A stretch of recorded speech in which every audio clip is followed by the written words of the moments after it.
NCIB ಟೈಮ್ಸ್ಗೆ ಸ್ವಾಗತ. ನಾನು ದರ್ಶನ್ ಹುಣಸೂರು. ನಿನ್ನೆ ರಾತ್ರಿ ಸುರಿದ ಭಾರೀ ಮಳೆಗೆ ಮನೆಯೊಂದು ಸಂಪೂರ್ಣವಾಗಿ ಜಖಂಗೊಂಡಿದೆ. ಮನೆಯ ಒಡತಿ ಪ್ರಾಣಾಪಾಯದಿಂದ ಪಾರಾಗಿದ್ದಾರೆ.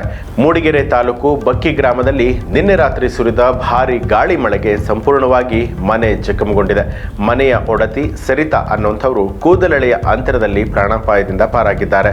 ಗೃಹೋಪಯೋಗಿ ವಸ್ತುಗಳು ಹಾನಿಯಾಗಿದ್ದು ಆ ಕುಟುಂಬ ಬೀದಿಯಲ್ಲಿ ಕಾಲ ಕಳೆಯುವಂತ ಹಂತಕ್ಕೆ ಬಂದಿದೆ.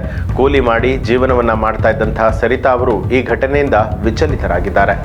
ನಾನು ಈ ಮನೆಯಲ್ಲಿ ಮಲಗಿದಾಗ ಬೆಳಗಿನ ಜಾವ ಬಡ ಸೌಂಡ್ ಕೇಳ್ತು. ಎಂಥದಂತ ಎದ್ದು ಹೊರಗಡೆ ನೋಡ್ಬೇಕಾದ್ರೆ ಮನೆ ಬಿದ್ದೋಗ್ತಿತ್ತು. ನಾನು ನನ್ನ ಮಗ ಇಲ್ಲಿ ವಾಸವಾಗಿದ್ದೀನಿ. ನಾನು ನನ್ನ ಮಗ ಬಿಟ್ಟರೆ ನಂಗೆ ಇನ್ಯಾರೂ ಇಲ್ಲ. ನಂಗೆ ಅಣ್ಣ ತಮ್ಮಗಳೆಲ್ಲ ನನ್ನನ್ನು ಬೇಡ ಅಂತ ಬಿಟ್ಟು ಹಾಕ್ಯಾರೆ. ನಂಗೆ ಇರೋಕ್ಕೆ ನಮ್ಮ ಅಪ್ಪಂದು ಅಂತ ಒಂದು ಮನೆ ಬೇಕು ಅಂತ ಇದನ್ನು ಕೂತಿದ್ದೆ. ನನ್ನ ಗಂಡನೂ ಸಹ ನನ್ನ ಬಿಟ್ಟೋಗ್ಯಾನೆ. ನಾನು ನನ್ನ ಮಗ ಕೂಲಿ ಮಾಡಿ ಜೀವನ ಮಾಡ್ತಿರೋದು. ನನಗಿರೋಕ್ಕೆ ಆಧಾರ ಅಂತಿದ್ದದೆ ಇದು ಒಂದೇ ಮನೆ. ಅದು ಸಹ ಜರುಗಿದೆ. ನಿಮ್ಮ ಕೈ ಮುಗಿದು ಕೇಳ್ತೀನಿ, ನನಗೊಂದು ಮನೆ ಕಟ್ಟಕ್ಕೆ ಒಂದು ಅವಕಾಶ ಮಾಡ್ಕೊಡಿ ಅಂತ ನಿಮ್ಮ ಹತ್ರ ಕೇಳ್ತಾ ಇರ್ತೀನಿ. ಇದು ಈ ಹೊತ್ತಿನ ಪ್ರಮುಖ ಸುದ್ದಿಗಳು. ಮತ್ತಷ್ಟು ವಿಶೇಷ ಸುದ್ದಿಗಳಿಗಾಗಿ ನೋಡ್ತಾ ಇರಿ ಎನ್ಸಿಐಬಿ ಟೈಮ್ಸ್, ಅಪರಾಧ ಮುಕ್ತ ರಾಷ್ಟ್ರಕ್ಕಾಗಿ.